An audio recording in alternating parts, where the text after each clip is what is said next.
فرمایا تمہارے دنوں میں سب سے بہترین دن جمعہ کا دن ہے، اس لیے اس دن مجھ پہ کثرت سے درود پڑھا کرو۔ فإن صلاتکم معروضۃ علی، اس لیے کہ تمہارا درود مجھ تک پہنچایا جاتا ہے۔ صحابی نے پوچھا یا رسول اللہ کیف تعرض علیک صلاتنا وقد ارمت، ہمارا درود آپ تک کیسے پہنچایا جائے گا جبکہ آپ جب دنیا سے جائیں گے، قبر میں جسم آپ کا ختم ہو جائے گا، تو ہمارا درود آپ تک کیسے پہنچے گا؟ تو آپ صلی اللہ علیہ وسلم نے فرمایا ان اللہ حرم علی الارض اجساد الانبیاء، اللہ تعالیٰ نے پیغمبروں کے جسموں پر زمین پر پیغمبروں کے جسموں کو حرام کر دیا۔ زمین کسی پیغمبر کے جسم کو کبھی ختم نہیں کرتی۔ تو یہ بھی امت کا اجماعی عقیدہ ہے کہ جتنے بھی انبیاء ہیں ان کے جسم بالکل سلامت رہتے ہیں۔ شہداء میں تو یہ بہت زیادہ مشاہدہ ہوتا ہے، بہت سارے شہداء کے جسم سلامت رہتے ہیں۔ تو ایک اور حدیث میں آپ صلی اللہ علیہ وسلم نے فرمایا من صلی علی صلاۃ صلی اللہ بہا عشرہ، جس نے مجھ پر ایک دفعہ درود بھیجا۔ درود کہتے ہیں نبی صلی اللہ علیہ وسلم کے لیے اللہ تعالیٰ سے خصوصی رحمت کی دعا کرنا۔ ایک ہوتا ہے عام دعا، کسی کے لیے بھی رحمت، صلات کہتے ہیں خصوصی رحمت جو اللہ اپنے خاص بندوں پہ کرتا ہے۔ اس لیے صلات کا جو لفظ ہے نا، یہ درود اور صلات یہ پیغمبر کے علاوہ کسی کے لیے جائز نہیں ہے، کیونکہ یہ صلات خاص کس کے خاصہ ہے؟ یہ پیغمبروں کا۔ اس لیے ہم اللہم صلی علی محمد تو کہہ سکتے ہیں، لیکن یوں نہیں کہہ سکتے اللہم صلی علی فلان۔ تو وہ صلی جو ہے نا، صلات یہ خاص قسم کی رحمتیں ہوتی ہیں جو اللہ پیغمبروں پر بھیجتے ہیں۔ کبھی قرآن میں آتا ہے اولئک علیہم صلوات من ربہم ورحمہ، کہ جو لوگ صبر کرتے ہیں ان پر اللہ کی خصوصی رحمتیں بھی ہیں اور رحمت بھی ہے۔ تو پتہ چلا صلات اور رحمت میں فرق ہے۔ صلات اعلیٰ قسم کی رحمتوں کو کہتے ہیں۔ تو آپ صلی اللہ علیہ وسلم نے فرمایا جس نے میرے لیے ایک مرتبہ رحمت کی دعا کی، درود شریف پڑھا میرے لیے، تو اللہ اس پر 10 رحمتیں بھیجتے ہیں۔ اور جمعہ کے دن زیادہ فضیلت ہے درود شریف پڑھنے کی۔ البتہ یہ جو جمعہ کے دن میں حدیث مشہور ہے کہ 80 سال کے گناہ معاف ہوتے ہیں جمعہ کے دن درود پڑھنے سے، یہ حدیث سند کے لحاظ سے کمزور ہے۔ لیکن یہ جو میں نے حدیث پڑھی کہ جمعہ کا دن سب سے بہتر دن ہے، فَأَكْثِرُوا عَلَيَّ مِنَ الصَّلَاةِ فِيهِ، لہذا اس دن مجھ پہ کثرت سے درود پڑھا کرو، یہ بالکل صحیح حدیث ہے۔ جمعہ کا دن درود شریف کی اضافی فضیلت ہے۔ آج چونکہ جمعہ کا دن ہے اس لیے میں نے کہا کہ اس بارے میں تھوڑی سی بات کروں۔ ایک اور حدیث میں آتا ہے رسول اللہ صلی اللہ علیہ وسلم نے فرمایا لا تجعلوا قبری عیدا وصلوا علی فإن صلاتکم تبلغنی حیث کنتم، فرمایا میری قبر کو عیدگاہ نہ بناؤ۔ جیسے میلوں کی جگہ ہوتی ہے نا، میلے ٹھیلے، عید پہ جب سب لوگ جمع ہو کے خوشیاں مناتے ہیں، تو جیسے مزاروں پہ ہوتا ہے نا قوالیاں ہو رہی ہیں اور یہ میلے ٹھیلے ہو رہے ہیں آج کل دیکھا ہے، تو پہلے زمانے میں بھی جب کوئی نیک آدمی دنیا سے جاتا تھا تو لوگ اس کی قبر پہ دھرنے مار کے بیٹھ جاتے تھے، اور وہ مجاور اور یہ سب جو ہمارے یہاں ہوتا ہے۔ تو آپ صلی اللہ علیہ وسلم نے منع کیا کہ میری قبر کے ساتھ یہ کچھ مت کرو، البتہ مجھ پہ درود پڑھا کرو، اور فرمایا کہ تم جہاں سے بھی درود پڑھو گے یہ مجھ تک پہنچے گا۔ اور حدیث میں رسول اللہ صلی اللہ علیہ وسلم نے فرمایا ما من احد یسلم علی الا رد اللہ علی روحی فارد علیہ، کہ جب بھی کوئی مجھ پر سلام بھیجتا ہے اللہ میری روح کو میرے جسم میں لوٹاتے ہیں اور میں اس کے سلام کا جواب دیتا ہوں۔ اب یہ کیسے ہوتا ہے؟ چونکہ یہ برزخی زندگی میں ہے، لہذا اس کی کیفیات میں اور گہرائی میں جانے کی اجازت نہیں ہے۔ جیسے اللہ بہتر سمجھتے ہیں یہ ہوتا ہے، اس کی حقیقت کا ہمیں علم پوری طرح نہیں ہے، تو برزخی زندگی ہے۔ اور حدیث میں آتا ہے رسول اللہ صلی اللہ علیہ وسلم نے فرمایا کہ رغم انف رجل ذکرت عنده فلم يصلی علی، اس شخص کی ناک خاک آلودہ ہو جائے جس کے سامنے میرا نام لیا جائے، میرا تذکرہ ہو اور وہ مجھ پہ درود نہ پڑے۔ ایک اور حدیث میں آپ صلی اللہ علیہ وسلم نے فرمایا البخیل من ذکرت عنده فلم يصلی علی، وہ شخص کنجوس ہے، بخیل ہے جس کے سامنے میرا نام آئے اور مجھ پہ درود نہ پڑے۔ یعنی اتنی بڑی شخصیت اور اتنے بڑے محسن اعظم کا تذکرہ آ رہا ہے اور اس کی زبان سے دعا بھی نہیں نکلتی، تو اس سے بڑا کنجوس دنیا میں کون ہو سکتا ہے؟ ایک اور حدیث میں آپ صلی اللہ علیہ وسلم نے ایک شخص کو دعا مانگتے ہوئے دیکھا جس نے درود شریف پڑھے بغیر دعا شروع کر دی، تو آپ صلی اللہ علیہ وسلم نے فرمایا اس نے دعا میں جلدی کی ہے۔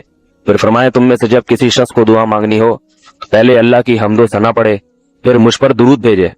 قرآن مجید میں بھی اللہ نے حکم دیا ان اللہ وملائکتہ یصلون علی النبی، کہ اللہ اور اس کے فرشتے، اللہ بھی رحمت بھیجتے ہیں اور فرشتے بھی رحمت کی دعا کرتے ہیں۔ یا ایھا الذین آمنوا صلوا علیہ وسلموا تسلیما، اے ایمان والو تم بھی محمد صلی اللہ علیہ وسلم پر درود بھیجا کرو اور سلام بھیجا۔ درود اور سلام میں فرق یہ ہے کہ درود اللہ کی رحمت اور سلامت کہتے ہیں کہ ہر برائی سے ہر مشکل سے ہر مصیبت سے بچائیں. تو کمال جبھی ہوتا ہے جب اللہ ہر شر سے بچا لیں اور اضافی رحمتیں بھی بھیجیں. تو علماء نے درود شریف کی حکمتوں میں لکھا ہے کہ درود شریف جو اللہ نے ہمیں پڑھنے کا حکم دیا، اس کی بنیادی وجہ تو سب کو معلوم ہے کہ سب سے زیادہ احسانات اس کائنات میں اللہ کے بعد کس کے ہیں؟ محمد صلی اللہ علیہ وسلم. تو آپ صلی اللہ علیہ وسلم کے احسانات سب سے زیادہ ہیں انسانیت پر. انسان کو انسان آپ صلی اللہ علیہ وسلم نے بنایا، اور اہل اسلام تو سب سے زیادہ ان احسانات کے تلے دبے ہوئے. تو ہم کوئی بھی عبادت اگر کر رہے ہیں، دعا بھی اگر مانگ رہے ہیں، تو یہ بھی کس کی وجہ سے توفیق مل رہی ہے؟ نبی صلی اللہ علیہ وسلم، کیونکہ آپ صلی اللہ علیہ وسلم نے ہی یہ ساری چیزیں سکھائی ہیں. تو ہر کام میں حکم یہ ہے کہ بھئی جس کا احسان ہے، جس کی وجہ سے تمہیں یہ رہنمائی ملی، پہلے اس کا بھی تو کچھ خیال کرو، اس کا بھی جو ہے نا اللہ سے اس کے لیے دعا مانگو تاکہ تمہاری طرف سے بھی کچھ شکر ہو. دوسری بات علماء نے لکھی ہے کہ اس میں حکمت یہ ہے کہ درود شریف پڑھنے سے توحید کا عقیدہ مضبوط ہوتا ہے. وہ توحید، درود شریف نبی سے دعا نہیں ہے بلکہ اللہ سے دعا ہے. کس کے لیے؟ نبی کے لیے.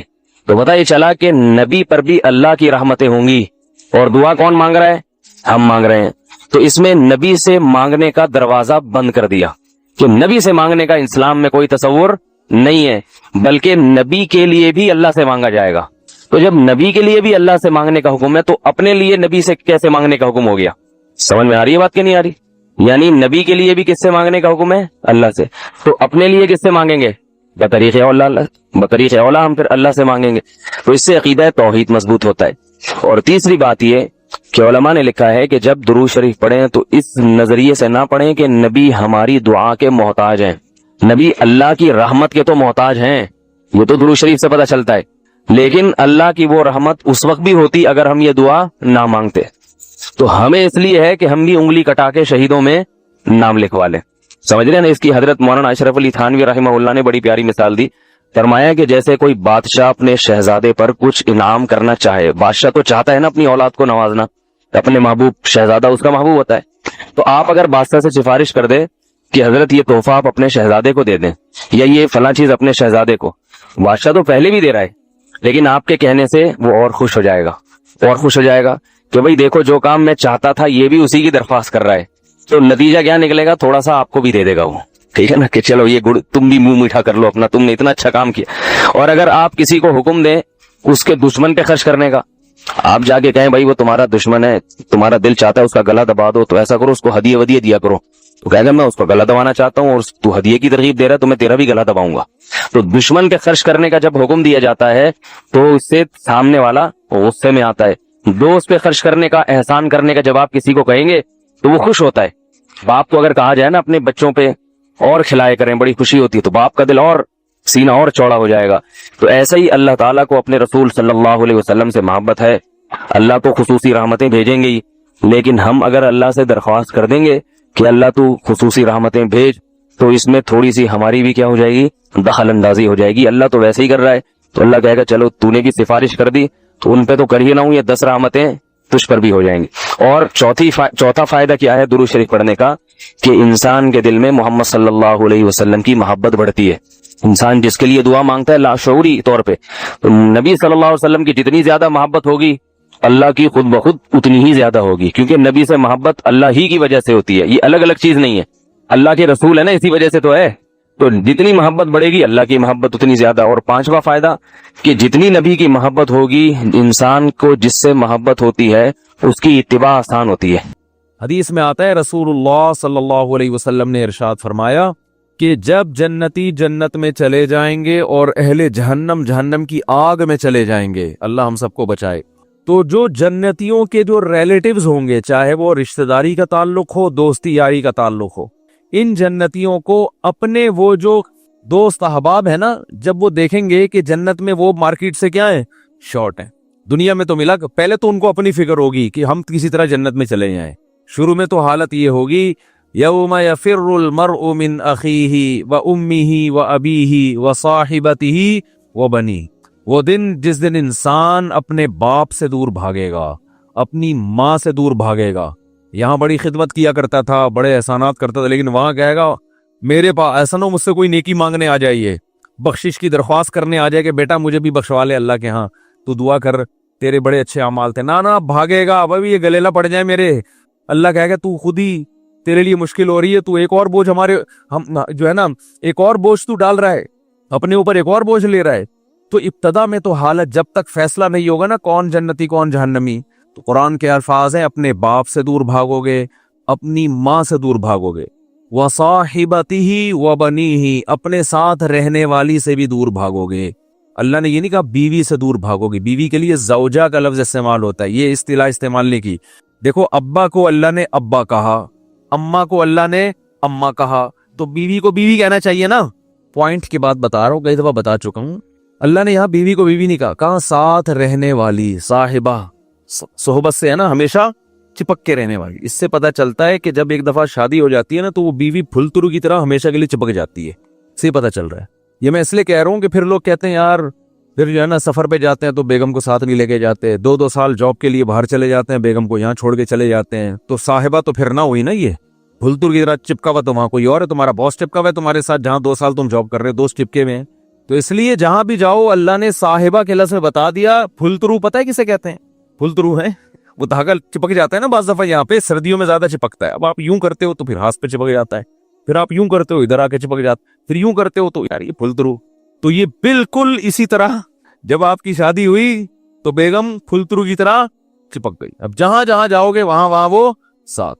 تو یہ شادی کرنے سے پہلے سوچ لیا کرو کہ اس کو اللہ نے لقب ہی یہی دیا ہے کہ اس کا وہ رہنے والی ہے ہمیشہ. ہاں وسائل اگر نہیں ہے تو ایک الگ بات ہے, ورنہ جہاں جاؤ بیگم ساتھ ہونی چاہیے. حج پہ جا رہے ہو بیگم کو لے کے جاؤ, عمرے پہ جا رہے ہو بیگم کو لے کے جاؤ. شریف لوگ اسی طرح کرتے ہیں. تو سفر پہ جا رہے ہو گھومنے پھرنے بیگم کو لے کے جاؤ. خالی دوستوں کے ساتھ پروگرام نہیں بنایا کرو. اگر آپ شادی شدہ ہو صرف دوستوں کے ساتھ پروگرام بنا رہے ہو تو اس میں اس بات کا خطرہ موجود ہوتا ہے کہ آپ کے ارادے اچھے, میں بدگمان نہیں ہو رہا, بہت سے لوگ نیک شریف ہیں, آپ سارے شریف شرفا بیٹھے ہوئے ہیں بیان سن رہے ہیں ماشاءاللہ سارے شریف شرفا, لیکن یہ کہ بھائی اس کو ساتھ لے کے جاؤ. اگر اللہ نے وسائل دیے نہیں دیے تو ایک الگ بات ہے, چلو ہمیشہ نہیں لے کے جاتے, کبھی تو لے کے جاؤ نا. تو اور جہاں جاب کر رہے ہو وہاں اس کو ساتھ رکھو, سمجھتے ہو, وہاں ساتھ رکھو اس کو. تو اللہ نے فرمایا جس کے ساتھ ہمیشہ رہا کرتے تھے اس سے بھی آج دور بھاگو گے. بولو گے بھائی مفتی صاحب کا بیان دنیا کے لیے تھا, بیگم یہاں میرے قریب نہ, ٹھیک ہے نا, یہاں نہ, اللہ کا واسطہ بخش دے یہاں پہ. کیوں؟ نفسی نفسی, مجھے اپنی فکر ہے کہ میرا ہوگا کیا. وصاحبتہ وبنیہ, اپنے بیٹوں سے دور بھاگے گا, کیونکہ بیٹیاں تو بہرحال رخصت ہو کے چلی جاتی ہیں, بیٹے تو ہمیشہ اپنے ساتھ رہتے ہیں, ان سے دور بھاگے گا. ایک اور جگہ فرمایا وَأَخِيهِ, بھائی سے دور بھاگے گا. وَفَصِيلَتِهِ الَّتِي تُؤْوِيهِ, اور جس خاندان نے پوری زندگی اس کو ٹھکانہ دیا, اپنے گھر میں رکھا, باپ ماں اور پوری فیملی, اس خاندان سے مکر جائے گا, وہاں سے دور بھاگے گا. تو شروع میں تو یہ حالت ہوگی کہ میرا بنے گا کیا, بس یہ فکر. لیکن جب پتہ چل جائے گا بھائی تیرا اعمال نامہ دائیں ہاتھ میں دیا جا رہا ہے, جب اعمال نامہ دیا جائے گا نا, فَأَمَّا مَنْ أُوتِيَ كِتَابَهُ بِيَمِينِهِ, جس کے دائیں ہاتھ میں دیا جائے گا, بالکل ایسے کاؤنٹنگ ہوگی, بلکہ تولا جائے گا نیکیوں کو.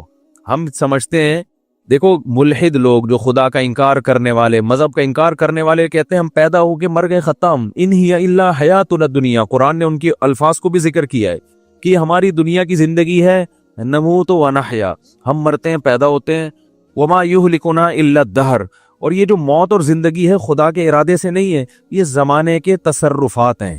زمانہ ہے جو مارتا بھی ہے, ایک آدمی ٹرک کے نیچے آ کے مر گیا تو اس لیے تھوڑی اللہ نے مارا ہے, تو ٹرک کے نیچے آیا ہے نا, تو جو بھی چیز ٹرک کے نیچے آئے گی وہ تو مرے گی. وہ یہ بات کرتے ہیں.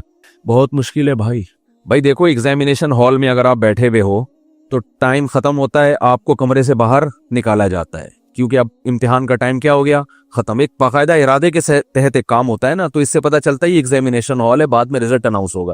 لیکن آپ بیٹھے ہوئے ایک دم دھماکہ ہوا اور پوری ایگزامینیشن ہال کی دیواریں اڑ گئیں اور آپ دھڑ دھڑ جا کے باہر آ کے گرے, تو آپ کہو گے نکالا نہیں گیا, خود بخود نکلے, ہم کسی ارادے کے تحت نکالا نہیں گیا ہے. یہ تو ویسے ایک اتفاق ہو گیا کہ دھماکہ ہو گیا, چھتی غائب ہو گئی تو ہم نکل گئے, خود ہی میدان ہی بن گیا. یہ تو ملحد یہی بات کرتا ہے کہ یار یہ کوئی ارادے کے تحت تھوڑی ہمیں دنیا میں نہ لایا جاتا ہے ارادے کے ساتھ اور نہ نکالا جاتا ہے. دنیا میں آنا بھی ایک اتفاقی حادثہ ہے, ایک سائنٹیفک حقیقت ہے, اور دنیا سے نکلنا بھی کیا ہے, ایک سائنٹیفک حقیقت ہے. کوئی جا رہا ہوتا ہے, ٹرک والا آیا کچل کے چلا گیا تو کوئی حساب کتاب نہیں, وہ ٹرک نے کچل دیا تو مر گئے, ختم, اور مر کے مٹی ہو گئے, ختم. اب اس مٹی میں پودے اگاؤ, آپ سکھات کے طور پہ استعمال کرو, بس تو یہ بات ہمیشہ سے ملحد لوگ کہا کرتے تھے، ان ہی الا حیاتنا الدنیا، یہ صرف ایک دنیا کی زندگی ہے، اس کے بعد کوئی زندگی دوبارہ نہیں ہے۔ نموت و نحیا، یہاں اتفاق سے پیدا ہو رہے ہیں اور اتفاق سے ختم ہو رہے ہیں۔ وما یہلکنا الا الدہر، زمانہ ہمیں مارتا ہے۔ کوئی کرنٹ سے مر گیا تو اللہ نے تھوڑی مارا ہے، وہ کہتے ہیں یہ تو کئی ایسی والوں کی غفلت ہے۔ اب بجلی کا تار نکلا ہوا ہے، اس نے انگلی لگا دی تو چپک گئے، اور جو ان کو بچانے کے لیے جاتا ہے تو وہ درمیان والا بچ جاتا ہے، بچانے والا کیا وہ سارا کرنٹ ادھر ٹرانسفر کر دیتا ہے، کہہ رہے پارسل کا خاص انتظام ہے نا۔ تو یہ تو زمانہ ہے، کوئی یہ تھوڑی ہو رہا ہے۔ تو بھائی یہ دیکھنے میں اتفاقی چیزیں ہیں ساری، مگر یہ ارادے کے تحت ہو رہی ہیں۔ اس پر تو میں بھی بیان نہیں کروں گا، کیونکہ پھر میرا وہ سارا بیان ملحدوں کے خلاف ہو جاتا ہے جو ایتھیسٹ ہے نا، تو وہ پھر سارا ٹاپک پورا چینج ہو جائے گا۔ کہتے ہیں کہ کسی نے، موت کے فرشتے نے اللہ سے پوچھا کہ اللہ تو نے میرے ذمے ایسا کام لگا دیا ہے کہ ساری دنیا مجھے برا بھلا کہے گی۔ بھائی کچھ فرشتے بارش برسانے والے سب کہتے ہیں ماشاءاللہ بڑا اچھا فرشتہ ہے، کچھ فرشتے جو ہے نا وہ اور اچھے اچھے کام کرتے ہیں۔ میرا کام کیا ہے؟ روح نکالنا۔ تو اللہ میرا تو نے کام ایسا لگایا ہے، یہ ایسی کتابوں میں لکھا ہے، کوئی مستند ہے یا نہیں ہے مجھے نہیں پتا، لیکن اس کا جو مضمون ہے نا وہ بالکل ٹھیک ہے کہ اللہ میرے ذمے کام ایسا لگا ہے بندوں کو مارنا۔ تو جب بھی میرا نام آئے گا پبلک کے سامنے، لوگوں کے اچھے جذبات نہیں ہوں گے۔ موت کا فرشتہ ہے بھائی، ایک دم سن کے غصہ آتا ہے نا، تو ہے کیوں کہتے ہیں لوگ، جب بھی آئے گا موت کا فرشتہ تو کوئی دوستی لگانا چاہے گا اس سے؟ دیکھو یہاں ہمیں پتہ چل جائے یہ فرشتہ ہے جو بادلوں کو دھکیلتا ہے، ہواؤں کو چلاتا ہے، ہمیں پتہ چل جائے کوئی فرشتہ انسانی شکل میں آئے ہوئے، سب اس کو انوائٹ کریں گے، گلے ملیں گے، بھائی بڑا اچھا کام کرتے ہو یار تم۔ لیکن پتہ چل جائے یہاں موت کا فرشتہ بیٹھا ہوا ہے، تو موت کے فرشتے نے کہا اللہ تو نے میرے ذمے ایسا کام لگا دیا، تو کہتے ہیں اللہ میاں نے فرمایا کہ دیکھ تیرے ذمے کام تو لگایا، لیکن بلی تیرے اوپر نہیں آئے گی، بلی ٹرک والے پہ آئے گی ٹھیک ہے، بلی آئے گی KESC والوں پہ، کہ جب بجلی نہیں تھی ایک دم اچانک چھوڑ دی، ٹھیک ہے نا، اور اپنے ہی بندے ان کے گر رہے ہوتے ہیں زیادہ تر، جو بجلی کا کام کرنے اوپر چڑھا ہوا ہوتا ہے نا زیادہ تر بیچارہ وہی گر رہا ہوتا ہے، تو جو اپنے ملازمین کو نہ بچا سکے میرے بھائی وہ تمہیں کہاں سے بچائیں گے۔ تو اللہ نے فرمایا کہ اس طریقے سے لوگوں کو موت دوں گا، کوئی نہ کوئی اس کا ظاہری سبب ہوگا، وہ سبب ہوگا، لوگ اس سبب کی طرف نسبت کریں گے، یہ کرونا سے مرا ہے، لوگ یہ تھوڑی دیکھیں کہ کرونا لانے والا کون ہے، اللہ ہے، اللہ کو اختیارات ہیں، وہ آج ایک بیماری ختم ہوئی ہے کل دوسری لے آئے، کل پرسوں تیسری لے، آپ ویکسین بناتے رہو، کس نے منع کیا ہے آپ کو؟ آپ وہ کرو جو آپ کر سکتے ہو، اللہ وہ کرے گا جو وہ کر سکتا ہے۔ اور کن کن حادثات سے بچو گے؟ زلزلے آ جائیں گے، زلزلے کی کوئی ویکسین ہے؟ زلزلے کی تو کوئی ویکسین نہیں ہے بھائی، جب کوئی دیوار گرے گی تو مرو گے، اور جو اتنے ترقی یافتہ کنٹریز ہیں زلزلوں سے نہیں بچا سکتے اپنے آپ کو، وہ زلزلہ پروف عمارتیں بنا دی جو جھولتی رہتی ہیں، لیکن وہ بھی ایک حد تک، اس سے زیادہ تیز جھٹکا آیا تو وہ بھی گرے گی۔ دیکھو نا چند سال پہلے جاپان میں کیسا زلزلہ آیا، چائنا میں زلزلہ آیا چند سال پہلے، پوری کہتے ہیں بستی غائب ہو گئی۔ تو نہیں روک سکتے حادثات سے، ہاں اپنی طرف سے جو حفاظت کر سکتے ہو بس وہ کرو۔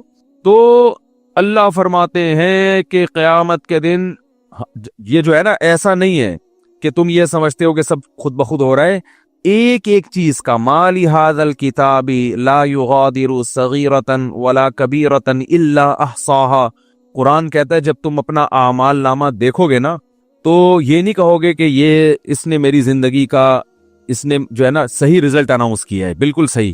دیکھو آپ نے اگر امتحان میں اچھا پرچہ نہیں کیا ہوتا تو جو آپ کو توقع ہوتی ہے اسی کے حساب سے جب نمبر مل جائیں تو آپ کو تعجب نہیں ہوتا، آپ کو تو یار مجھے لگ رہا تھا کہ 60-65 کے درمیان ہی میرے نمبر آئیں گے، تو باقی 63 نمبر ہیں تو بالکل صحیح نمبر ہیں، گھپلا نہیں ہوا، تبھی اپنی رپورٹ کو دیکھ کے تعجب نہیں ہوتا۔ تو قرآن کہہ رہا ہے کہ جب تم اپنی رپورٹ دیکھو گے، وہاں رزلٹ دیکھو گے تو تمہیں تعجب ہوگا۔ تعجب اس کا نہیں ہوگا کہ اس میں دھاندلی ہوئی ہے، نہ نہ نہ، تعجب اس پہ ہوگا کہ ہم تو یہ سمجھ رہے تھے کہ موٹی موٹی چیزیں ہماری نوٹ کی جا رہی ہیں، ایسا اعمال نامہ جس میں ایک ایک چیز، لا یغادر صغیرۃ ولا کبیرۃ، میری زندگی کا کوئی ایک گوشہ جو میں نے چھپ کے معمولی سی نیکی کی ہو یا چھپ کے معمولی سا گناہ کیا ہو، اس کتاب میں وہ بھی مس نہیں ہوا ہے۔ یہ کیسا اللہ نے انتظام کیا ہوا تھا کہ ایک ایک حرف، ایک ایک چیز نوٹ کی جا رہی تھی۔ مالی ھذا الکتاب، ایسا رزلٹ تو ہم نے آج تک کسی کا نہیں دیکھا۔ انسان تعجب کرے گا کہ بھائی میں تو سمجھ رہا تھا کہ میں آزاد ہوں، یہاں تو ایسی گرفت ہے، اتنی گرفت ہے کہ ان وہ کیا ہے، فتکن فی صخرۃ او فی السماوات او فی الارض یاتی بہ اللہ، ایک رائی کے دانے کے برابر نیکی یا گناہ اگر کیا ہے نا، اندھیروں میں خفیہ چٹانوں کے اندر بیٹھ کر اللہ اس کو بھی کھینچ کے نکال کے لے آئے گا. ایسا انتظام ہے. دیکھو کافر کہتا ہے بالکل بھی انتظام نہیں ہے. اللہ کہتا ہے ایک ایک چیز نوٹ کی جا رہی ہے. ما یلفظ من قول الا لدیہ رقیب عتید. کیا الفاظ ہے قرآن کے. قرآن کہتا ہے تم جو زبان سے الفاظ پھینکتے ہو نا, لفظ یلفظ کا معنی ہوتا ہے عربی میں پھینکنا. یہ وہ والا پھینکنا نہیں جو ہم کو پھینکو کہتے ہیں. یہ جو الفاظ ہم زبان سے نکالتے ہیں تو یہ نکل کے ہوا میں تحلیل ہو رہے ہیں نا. تو قرآن کہہ رہے جو کچھ زبان سے نکل کے ہوا میں جا رہا ہے یہ غائب نہیں ہو رہا. لدینا رقیب, ایک رقیب. رقیب کسے کہتے ہیں؟ نگرانی کرنے والا. جیسے کوئی خفیہ ایجنسی کا آدمی دیکھ رہا ہو, ٹریس کر رہا ہو بندہ جا کہاں رہا ہے. یہ سی آئی ڈی والے چیک کر رہے ہوتے ہیں نا چور کو. بھائی سی آئی ڈی والوں نے کسی بندے کو پکڑنا ہے اور بندہ بڑا پاورفل ہے تو پہلے ریکی ہوتی ہے, یہ بندہ صبح نکلتا کہاں سے جاتا, ایک ایک چیز نوٹ کی جاتی ہے اس کی. تو رقیب اس کو کہتے ہیں. رقیب جو ہر وقت تمہارے مراقبے میں ہے. آپ نے دیکھا ہوگا نا مراقبہ سینٹر کھلے ہوئے ہیں, اس میں بیٹھے ہوتے ہیں مسٹنڈوں کی طرح یوں کر کے نا غور کر رہے ہوتے ہیں, وہ پتہ نہیں کیا کر رہے ہوتے ہیں. تو اسی طرح بیٹھا ہوا ہے فرشتہ. اللہ فرماتے ہیں رقیب عتید کا معنی بڑا ڈھیٹ ہے. وہ کیا ہے؟ وہ ڈھیٹ, چھوڑے گا نہیں. وہ چھوڑے گا نہیں. وہ ایسا ہے کہ بس وہ سرکش ٹائپ کا ہے, وہ نہیں سنتا کسی کی. تو ایک لفظ بھی ایسا نہیں ہے جو تمہاری زبان سے نکلے اور اسے کیچ کرنے کے لیے اللہ نے فرشتہ متعین نہ کیا. وہ بھی ہمارے ساتھ پیدا ہوتے ہی پھلترو کی طرح چپک گیا ہے ہمارے ساتھ. وہ نظر نہیں آ رہا ہمیں, کیونکہ سائنسدان کہتے ہیں نظر نہیں آ رہا تو ہے ہی نہیں. تو بھائی اس کائنات میں آپ کو مادی چیزوں پر ریسرچ کر سکتے ہو, جو مادی کے علاوہ چیزیں وہ سائنس کے دائرے میں آتی نہیں ہیں. اللہ نے فرشتوں کو روشنی سے بنایا ہے, نور سے بنایا ہے. روشنی تھوڑی ٹریس ہو سکتی ہے. اگر روشنی سے کی ماہیت کو چینج کر دیا جائے, اسے کچھ بنا دیا جائے, پھر تھوڑی پتہ چلے گا انسان کو. تو وہ روشنی نور کے بنے ہوئے فرشتے ہیں. اللہ فرماتے ہیں ایسے ڈھیٹ اور ایسے رقیب ہیں کہ تمہاری زبان سے ایک حرف بھی نہیں نکلتا جس کو وہ محفوظ نہ کر رہے ہوں, اسے وہ رہا سب کچھ. تو قرآن میں کہتا ہے قیامت کے دن انسان کہے گا مالی ھذا الکتاب. یہاں تک قرآن نے کہا یعلم خائنۃ الاعین, آنکھوں کی خیانت بھی کیا ہو رہی ہے؟ نوٹ. خیانت کسے کہتے ہیں؟ یعنی معمولی سی آپ آنکھ گھماتے ہو نا, جو اللہ نے امانت دی ہے آپ کو, اس امانت میں ذرا سی خیانت. گلی سے انٹی کی انٹری ہوئی, انٹی نے جانا ادھر ہے, آپ باتیں کر رہے ہو مفتی صاحب سے, اور مفتی صاحب سنا, ایک دم آپ کو خیال ہو انٹی گزری ہیں, ایک دفعہ تو دیکھنا بنتا ہی ہے. مفتی صاحب کہہ رہے ہیں بھائی شادی کرو, اپنی بیگم کو دیکھو, صبح شام دیکھو بیٹھ کے. نہیں جی. تو آپ نے کہا یار ہم کون سا کوئی معاذ اللہ زنا کرتے ہیں, ہم کون سا کوئی برائی کرتے ہیں, ہم تو بس ایک دفعہ دیکھنے میں کیا جا رہا ہے, ایسے باتوں میں گھما گھما کے نا یوں کر کے ایک دفعہ گھما لیا. لوگ کرتے ہیں نا اس طریقے سے, یار اپنا بھی ضمیر مطمئن رہتا ہے اس طرح سے دیکھنے میں نا. اپنے آپ کو بھی لوگ مطمئن کر رہے ہوتے ہیں کہ ہم کو برے تھوڑی, ہم تو وہ اصل میں اچانک ایک شور سا ہوا تھا, ہم نے کہا چلو دیکھ لیں. حالانکہ پتہ ہے ایسے بھی میں نیک لوگوں کو جانتا ہوں, نوجوانوں کو, ینگ ہے بالکل, ان کو پتہ چل جائے نا گلی سے کسی انٹی کی انٹری ہو رہی ہے, اندازہ ہو جائے, بس ان کی گردن جھک جاتی ہے. آپ کسی کا باپ بھی ان کی گردن نہیں اٹھوا سکتے. ان کو ان کی بلا سے, بھائی وہ کہہ رہے ہو اللہ نے اس کو ہمارے لیے بنایا ہی نہیں ہے. جب بنایا ہی نہیں ہے تو ایک چیز ہمارے لیے ہے ہی نہیں نا. تو جب ہے ہی نہیں تو آپ کیا کرنا ہے, اس کو دیکھ کے حسرت کے علاوہ کچھ بھی حاصل نہیں ہوگا. جو اللہ نے آپ کے لیے بنائی ہے وہ آپ کے گھر میں بیٹھی ہوئی ہے, تو جو نہیں بنائی ہے اس کو دیکھ رہے ہو آپ. تو یہ بد نظری ہے بھی, حماقت بھی ہے, یاد رکھو, اس لیے کہ اس میں دل کے جلنے کے علاوہ کچھ بھی حاصل نہیں ہوتا. اب مثال کے طور پر انٹی اگر بدصورت تھی, وہ آپ نے دیکھ لی, گناہ لازم آ گیا بلا وجہ کا. دیکھ کے ہی آپ بولو گے یار میں سمجھ رہا تھا دیکھنا چاہیے, تو غلط ہوگا. گناہ اللہ نے بولو لکھ لیا کہ جب تجھے پتا تھا انٹی ہے, تیرے دیکھنے کی چیز نہیں ہے, تیرے دیکھنے کی جو تیرے گھر میں بیٹھی ہوئی ہے, بس اسی کو دیکھ جا کے, تو نظر کیوں نہیں جھکائی تم نے, گناہ لکھ لیا گیا. اور اگر دیکھ کے آپ کو اچھی لگی تو یہ تھوڑی کہ جو چیز آپ کو اچھی لگ رہی ہے آپ اس کے پیچھے پیچھے چلے جاؤ گھر تک, ملے گی تھوڑی, ایسے تھوڑی ملتی ہے کس لوگوں کو انٹیاں, تو ملتی نہیں ہے, کچھ بھی نہیں ہوتا سوائے دل میں کیا پیدا ہوگی, ایک جلن, اور اپنی والی سے کے بارے میں ناشکری پیدا ہو جائے گی کہ یار یہ والی مل جاتی, وہ جو بیٹھی ہوئی ہے نا پھلترو کی طرح, جس کو مفتی صاحب نے کہا چپک گئی, واقعی پھلترو کی طرح ہی چپکی ہوئی ہے وہ, اس کو کسی طرح دائیں بائیں ہو جائے, وہ مر جائے, اللہ کرے. اس طرح ہوتا ہے نا. صاحب میرے پاس آئے, مجھے کہنے لگے, ابھی چند دن پہلے کی بات ہے, ناراض نہیں ہوں گے ان سے لے کے, آپ کو کیا پتا کن کی بات کر رہا ہوں. کہہ رہے وہ میرے ابا نے, میری والدہ کا انتقال ہو گیا تو انہوں نے دوسری شادی کی, پھر تو کہہ رہے ہم کو بھی خیال آیا کہ ہم نے بھی دوسری کی. تو ابا نے کہا ابے میری تو مر گئی تھی تو میں نے کی ہے, تو کیوں کر رہا ہے. تو کہتے میں نے کہا ابا میرا تو قصور نہیں ہے نا, وہ مری نہیں رہی. مجھے اس طرح سنا رہے, ابا وہ آپ میرا تو قصور نہیں ہے.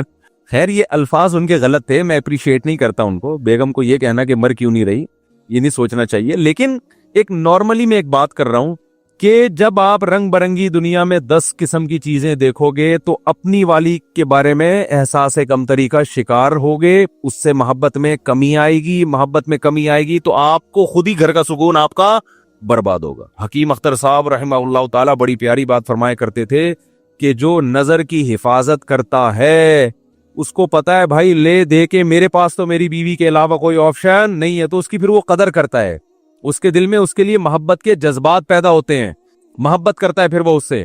میں اکثر واقعہ سناتا ہوں نا ایک گاؤں کے سفر کا.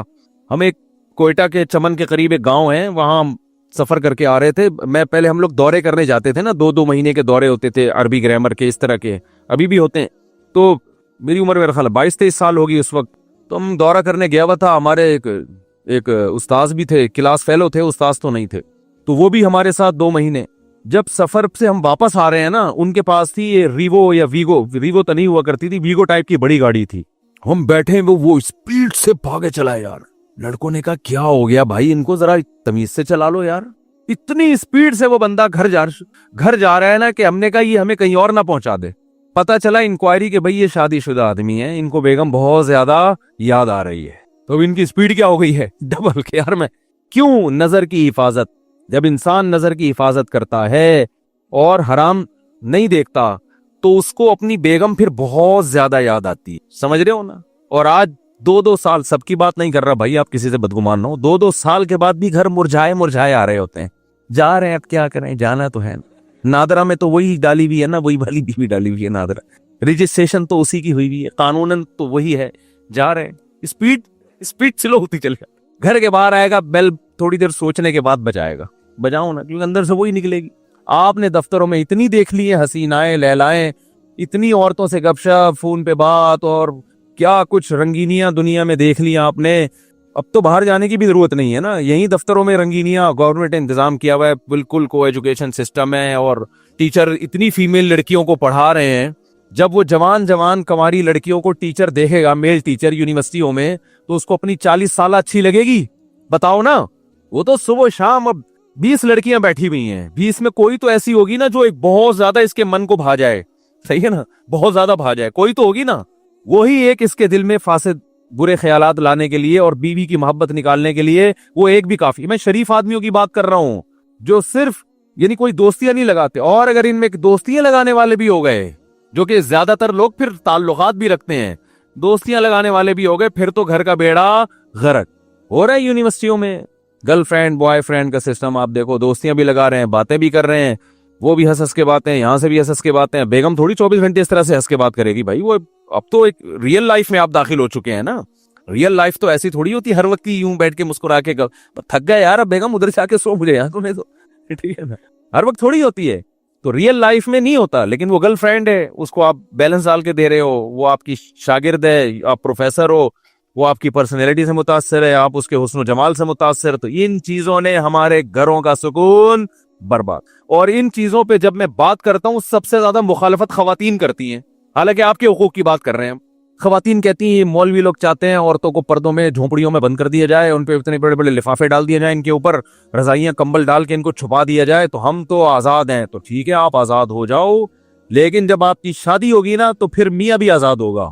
پھر میاں بھی کیا ہوگا, آزاد. پھر وہ آنکھ مٹکے کرے تو ٹینشن نہ لیا کرو, پھر بولو کہ بھائی ٹھیک ہے, آنکھ مٹکا کرنا اس کا بھی رائٹ ہے, کیونکہ اتنی لڑکیاں جب وہ نیم برہنہ ہو کے آتی ہیں تو اس لیے تو آتی ہیں, مرد دیکھیں ان کو, جب وہ آ رہی ہیں تو وہ تو دیکھ اس لیے تو آ رہی ہیں. اسلام نے کہا تھا بھئی اپنے آپ کو ڈھانپو, کور کرو اپنے آپ, کیونکہ اسلام چاہتا ہے کہ عورت کو اللہ نے مرد کے لیے بنایا, تو جس عورت کو بنایا ہے نا مرد اسی تک رہے محدود, دائیں بائیں جانے کی کوشش بولو نا نہیں کرے. تو میں نے وہ جو ہمارے دوست پٹھان تھے, ایسی اسپیڈ سے وہ گاڑی چلا رہے تھے, تو اس وقت ہمیں اندازہ ہوا, ہم نے کہا دیکھو یار, ہم تو کنوارے تھے, چھڑے چھاٹ تھے اس وقت, تو ہمیں اندازہ ہوا دیکھو شادی شدہ, ہم تو اس وقت ہمیں کیا دنیا کا پتا تھا, ہم نے کہا دیکھو یار شادی شدہ آدمی اپنی بیوی سے کتنی محبت کرتا ہے, ان کی سپیڈ دیکھو آپ.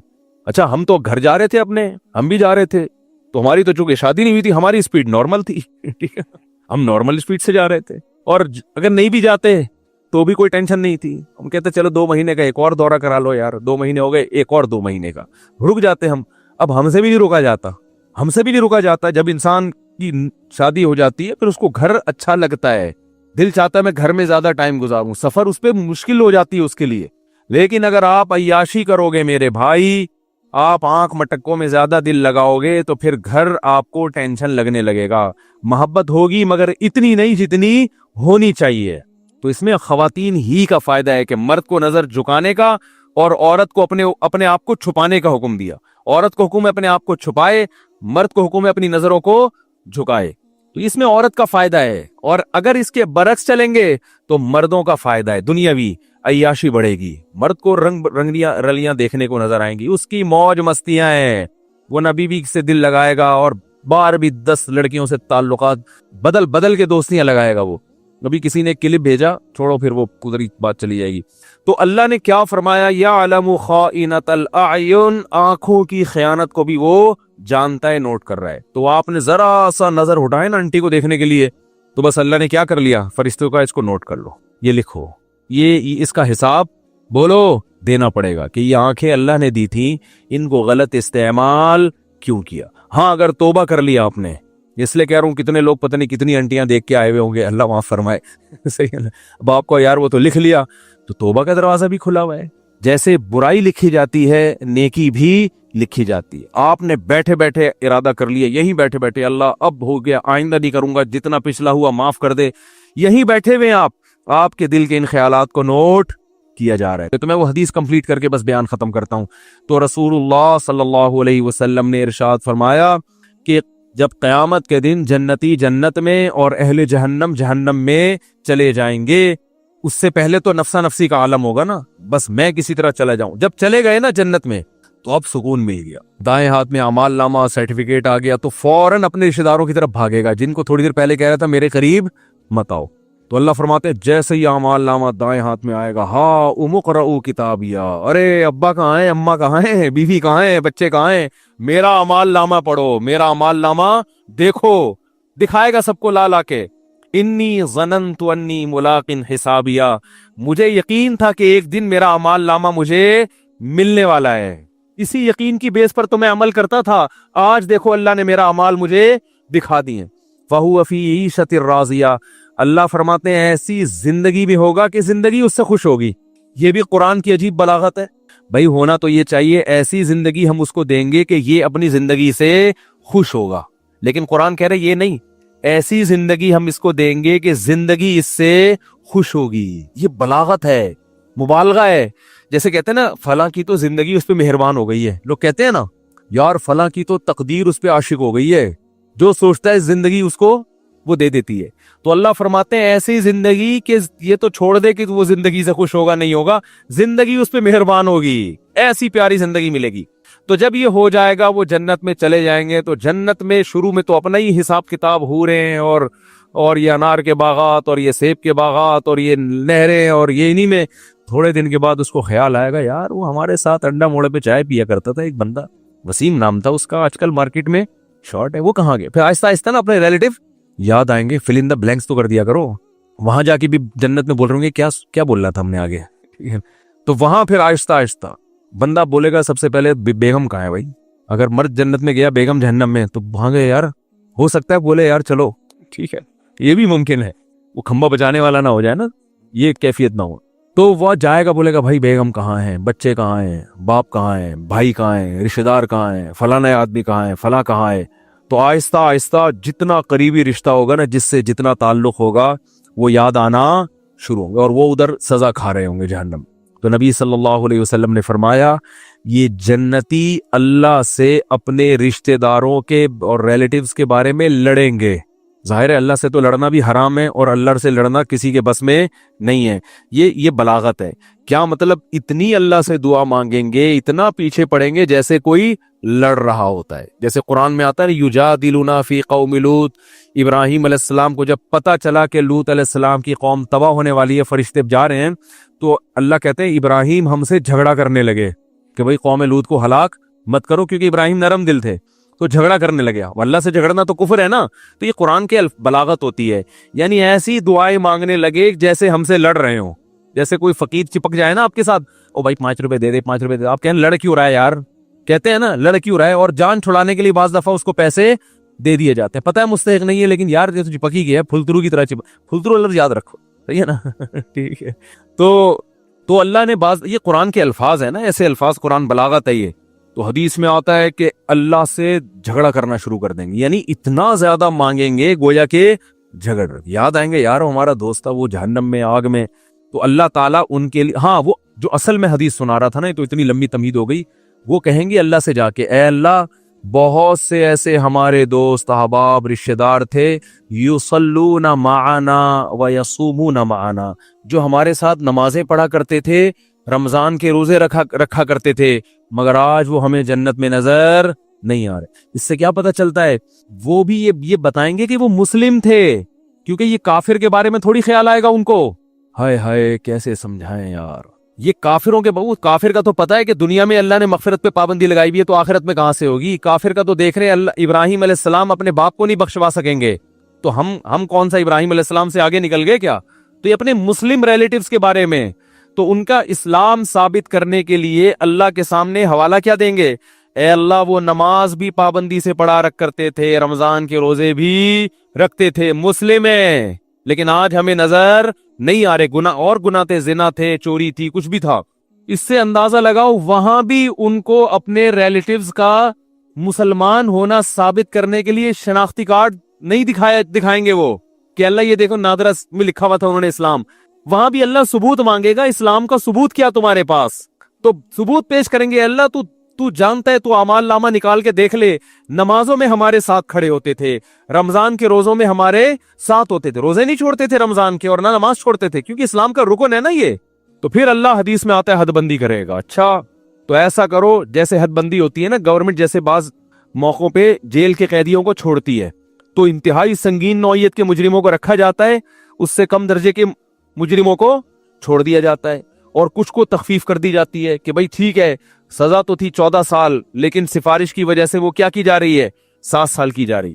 تو اللہ حد بندی کریں گے, کیونکہ کچھ ایسے نمازی ہوں گے چھوٹے موٹے گناہ تھے, کچھ چھوٹے تو گناہ کی وجہ پہ جہنم میں نہیں جاتا, یعنی کبیرہ جو دوسروں کی نسبت چھوٹے تھے, ایک آدھ دفعہ کبیرہ گناہ ہوا, توبہ نہیں کی, مر گئے, تو اللہ کہیں گے چلو ان کی سزا تو بنتی تھی, مگر میں تمہاری سفارش کی وجہ سے ان کو جہنم کی آگ سے نکال رہا ہوں.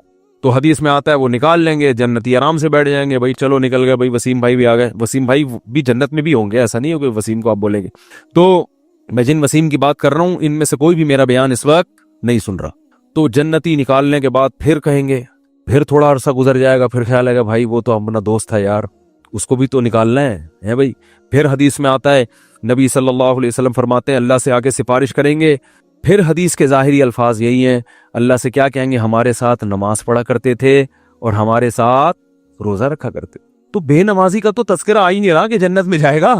سمجھ میں آ رہی ہے بات, بے نمازی کا تو کہیں تذکرہ ہی نہیں آ رہا کہ بھئی اپنا اسلام تو ثابت کرو. تو حدیث میں آتا ہے کہ پھر اللہ تعالیٰ اور پھر حد بندی کریں گے, اور پھر کہیں گے چلو بھائی بے نمازی کا بھی آئے گا, بالکل اینڈ میں آئے گا وہ, یعنی یہ بھی یاد رکھیں گے اپنے نمازیوں کو کہ اللہ وہ تو مسلمان تھے, ان کی گواہی دیتے ہیں اسلام کی. بالآخر یہ نکالتے ختم. پھر نبی صلی اللہ علیہ وسلم نے فرمایا کہ نبی صلی اللہ علیہ وسلم سفارش کریں گے, کیونکہ آپ کے تو ریلیٹیو محدود ہیں نا, کسی کے 10 ہیں, کسی کے 15 ہیں, سب نکل گئے بھائی. اس سے کہیں اس میں نہ آئے کہ چلو ہمارے فلاں نے ہم کو نکال دیں گے, لیکن جائیں گے بھی تو سزا بھی تو کھائیں گے بھائی. وہ تھوڑے دن کی تھوڑی ہے, وہ تو تھوڑی سزا بھی بہت ہے.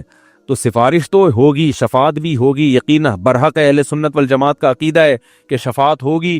جہنم میں جس کو جتنی سزا اس کی بنتی ہوگی نا, کافر کے علاوہ کسی کو بھی پوری سزا ملے گی نہیں. جیسے دنیا کا قانون ہوتا ہے نا, اتنے سال قید با مشقت, وہ ریٹن میں کچھ اور ہوتا ہے, پریکٹیکلی کچھ اور ہوتا ہے. تو ریٹن میں تو اللہ کے ہاں لکھا ہوا ہے کہ زانی اتنے سال جہنم میں جلے گا, قاتل اتنے سال جہنم میں جلے گا, فلاں اتنے سال, لیکن یہ ریٹن میں اصل سزا وہی ہے. لیکن پریکٹیکلی کیا ہوگا کہ سفارشوں کی بیس پہ سزائیں کم ہوتی چلی جائیں گی. بھئی اس کے اتنے سال تھے, اتنے کم ہو گئے, اتنے سال تھے, اتنے کم ہو گئے. تو نبی صلی اللہ علیہ وسلم نے فرمایا, یہ بھی حدیث میں کمپلیٹ کر دیتا ہوں, اگرچہ یہ موضوع کا حصہ جتنا تھا وہ میں نے بیان کر دیا, لیکن بڑی دلچسپ حدیث ہے. آپ صلی اللہ علیہ وسلم نے فرمایا پھر نبی کا رشتہ امتیوں سے کس کا ہے, امتی ہونے کا. آپ صلی اللہ علیہ وسلم پھر اپنی امت کو نکالیں گے. وہ بھی اللہ حد بندی کرے گا کہ اتنے اس لیول کے لوگوں کو جن کے گناہ اس نوعیت کے تھے ان کو آپ کی سفارش سے نکالا جائے گا. یہاں تک کہ آپ صلی اللہ علیہ وسلم نے فرمایا کہ میں بھی سفارش ختم کر دوں گا, جتنے لوگوں کو نکالنا تھا. تو اللہ کہے گا کہ کوئی ہے مزید سفارش کرنے والا؟ آواز آئے گی بھئی اب کوئی بھی نہیں ہے۔ اللہ کیا کیا پیارے الفاظ ہیں یار حدیث کے۔ اللہ فرمائیں گے حل یبق الا الرحمن، جو رحمان ہے سب سے زیادہ رحم کرنے والا وہ تو ابھی باقی ہے۔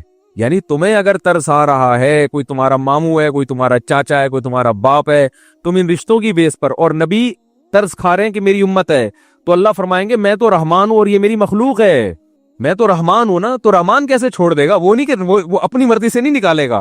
تو نبی صلی اللہ علیہ وسلم نے فرمایا کہ اللہ تعالیٰ اعلان کریں گے کہ جس نے آدم سے لے کے آخری انسان جو قیامت تک آئے گا نا، کوئی بھی ایسا انسان جس نے کبھی کوئی نیکی نہ کی ہو، کچھ بھی اس کے اعمال میں خیر، صرف میری توحید پر ایمان رکھتا تھا، وہ صرف میری مانتا تھا میرا کوئی خدا ہے اور کیا ہے اکیلا، بس اتنا اقرار کیا اس زبان سے، صرف دل میں مانتا تو فرعون بھی تھا، فرعون بھی مانتا تھا کہ ایک خدا ہے، زبان سے اقرار کیا اور پوری زندگی میں ایک دفعہ، من کان فی قلبہ مثقال حبۃ من خردل من ایمان، ایمان کا ایک معمولی سا رائے کی دانے کے برابر ذرہ بھی ہو اور اس ذرے کی وجہ سے کبھی زندگی میں خیر نہ کی ہو، ساری زندگی اس کی بدعمالیوں سے بھری ہوئی ہے لیکن ایک نیکی ہے، تو اس کو بھی نکال کے لے آؤ۔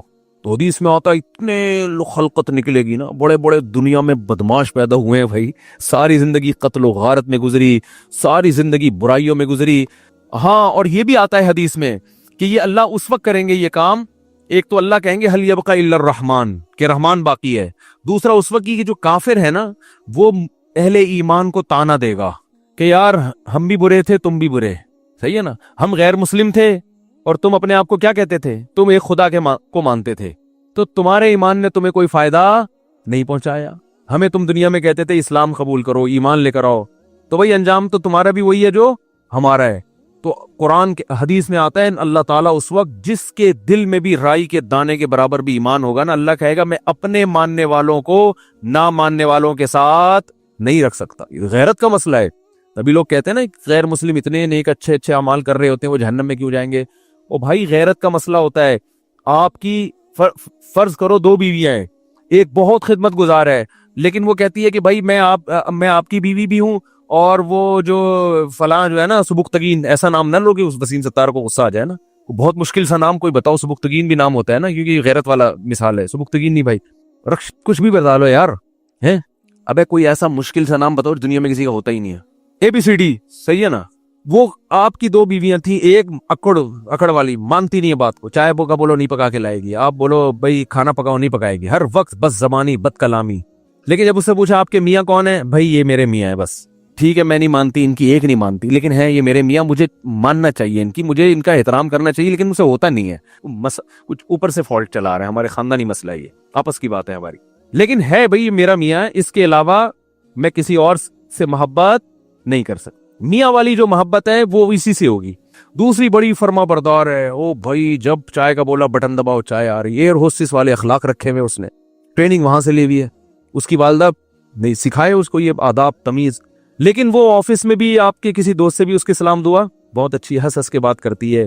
آپ جب کہتے ہیں بیگم مجھے بڑی غیرت آتی ہے تو کہتے ہیں کیا ہو گیا، براڈ مائنڈڈ بنو، اگر تم سے میں محبت کر سکتی ہوں تو میرا پرانا بوائے فرینڈ ہے وہ، مجھے اس سے بھی وہی عشق ہے جو تم سے، بلکہ اس سے تھوڑا زیادہ ہے، اتفاق سے شادی تم سے ہو گئی میری، چاہتی تو میں تھی وہاں ہو لیکن اب ہو گئی ہے، مجبوری میں گزارا کر رہی ہوں، نادرا میں سرٹیفکیٹ بن گیا، اب پھر دوبارہ سے 4-5 ہزار روپے کا خرچہ آئے گا، وہی رہنے دو، کاغذ میں رہنے دو، لیکن ویسے مجھے محبت اس سے ہے، رکھو گے غیرت اگر ہوگی تو ہے۔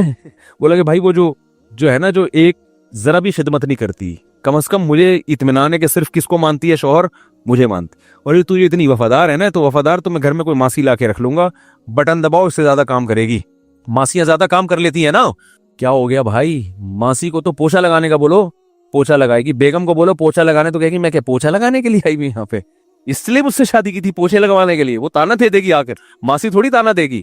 تو بیوی کی ڈیفینیشن میں سب سے پہلے یہ کہ وہ آپ کے علاوہ کسی اور کو شوہر نہ مانتی ہو، باقی محبت کرے کسی سے، ابا سے باپ والی، بھائیوں سے بھائی والی، لیکن جو شوہر سے جس طرح کی محبت کی جاتی ہے، عشق کیا جاتا ہے، وہ صرف میاں ہی ہے۔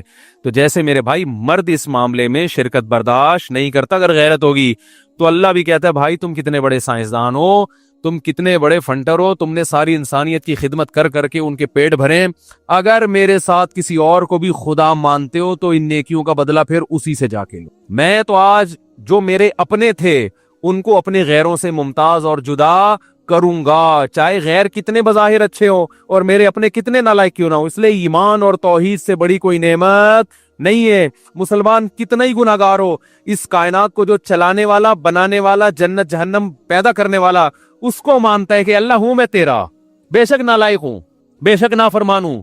تبھی یاد رکھو اپنے ایمان پہ سمجھوتا نہ کرو. جو لوگ یورپ جاتے ہیں, امریکہ جاتے ہیں, میں ان سے خاص طور پہ کہتا ہوں یار تم اگر یاشی میں لگ بھی رہے ہو, خدا کے بندو اپنے آپ کو مسلم تو کہا کرو کم از کم.